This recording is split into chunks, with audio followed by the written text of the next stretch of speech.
அரசியல் விமர்சகர் திரு துரை கருணா அவர்கள். சார் வணக்கம். வணக்கம் சகோதரி. சார், விராலிமலை தொகுதியின் அதிமுக எம்எல்ஏ திரு விஜயபாஸ்கர் அவர்கள் தனது பதவியை ராஜினாமா பண்ணியிருக்காங்க. ஒரு அரசியல் விமர்சகரா நீங்க இதை எப்படி பாக்குறீங்க? கடந்த 2 வாரங்களாகவே இது தொடர்பாக திரு சி.வி. சண்முகம், டாக்டர் விஜயபாஸ்கரும் என்ன முடிவை எடுக்க போகிறார்கள் அப்படின்னு ஒரு பெரும் எதிர்பார்ப்பு இருந்தது. இன்றைக்கு விஜயபாஸ்கர் அவர் தன்னுடைய சட்டமன்ற உறுப்பினர் பதவியை ராஜினாமா செய்திருக்கிறார். எங்கு செல்ல போகிறார் என்பது இன்னும் அவரும் சொல்லல. கேசியங்களாக வதந்திகளாக சில விஷயங்கள் வந்துகிட்டு இருக்கு. அவர் தாவேக்காவில் இணையக்கூடும் அல்லது திமுகவில் இணையக்கூடும் அப்படிங்கிற மாதிரி. கடந்த 2 வாரங்களுக்கு முன்பு சட்டமன்ற தொகுதிக்கு உட்பட்ட மக்களிடம் கருத்துக்களை கேட்டு என்னுடைய முடிவை அறிவிப்பேன் என்று சொல்லி ஒரு கூட்டம் கூட அங்க நடத்தியிருந்தாரு. தொகுதியினுடைய பிரதிநிதிகள், அண்ணா திராவிட முன்னேற்ற கழகத்தில் அவனுடைய ஆதரவு நிலைப்பாட்டில் இருந்த அத்தனை பேரையும் அழைத்து ஒரு இடம் கருத்து கேட்டார். தொடர்ந்து அதிமுகவில் பயணிப்பார் என்று ஒரு சிலர் தெரிவித்தார்கள்.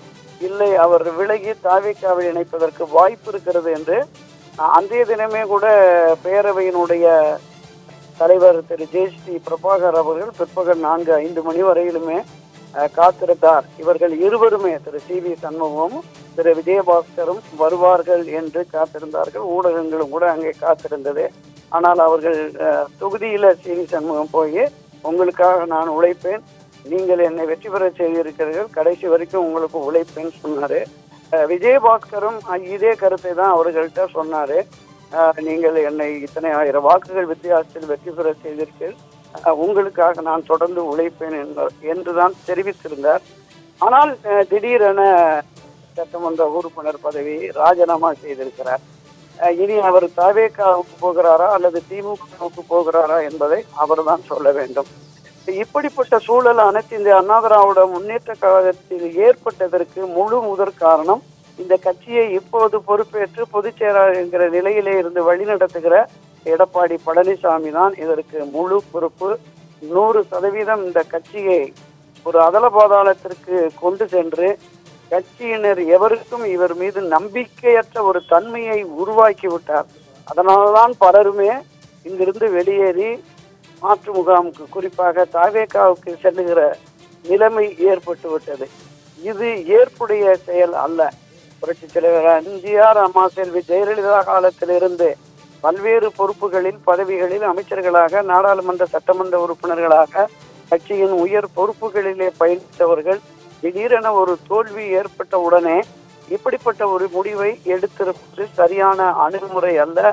இது ஏற்கத்தக்கது அல்ல என்பதுதான் என்னுடைய பார்வை.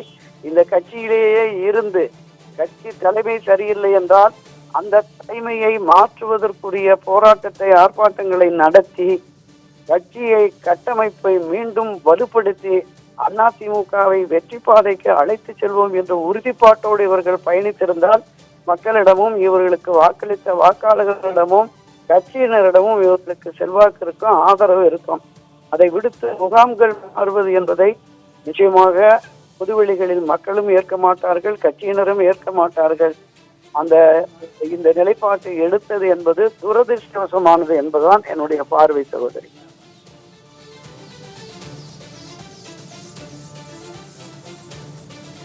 இணைப்பில் உங்களுடைய கருத்துக்களை பதிவு செய்தமைக்கு நன்றி திரு துரை கருணா.